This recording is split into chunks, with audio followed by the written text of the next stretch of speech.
Régler le problème de l'emploi dans un pays, encore moins dans un département, c'est forcément trouver une solution aux nombreux maux qui minent la jeunesse.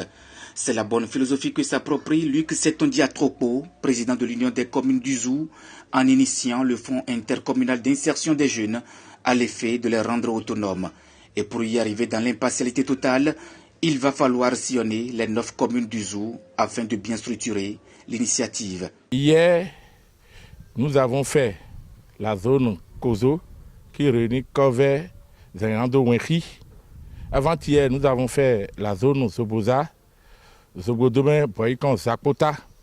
Ce matin, nous sommes à l'hôtel Bis Hotel et on prend en compte les membres des clercs de Djidja, d'Abomey et d'Agmaïzon. Il s'agit d'une session de renforcement des capacités des membres des clercs dans le cadre de l'encadrement et du coaching des jeunes pour pouvoir bénéficier du financement du Fonds intercommunal à l'insertion des jeunes. Pour Henri Aboua, cette initiative est la première dans tout le Bénin.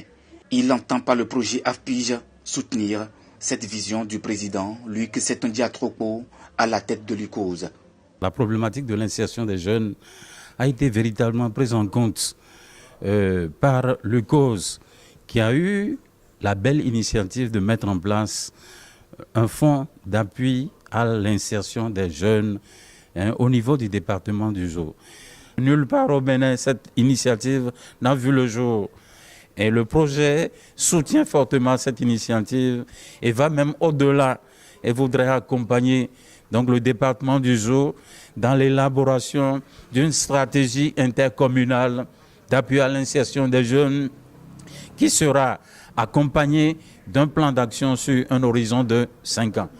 Donc, nous pouvons nous permettre de dire à la jeunesse du département du Zou de garder espoir. Dans cette même verve d'espoir, Alpha Lemou épouse l'idée et salue le management du président Atropo. Je pense qu'il faut saluer son leadership et sa vision par rapport donc, aux problématiques de développement de nos communes.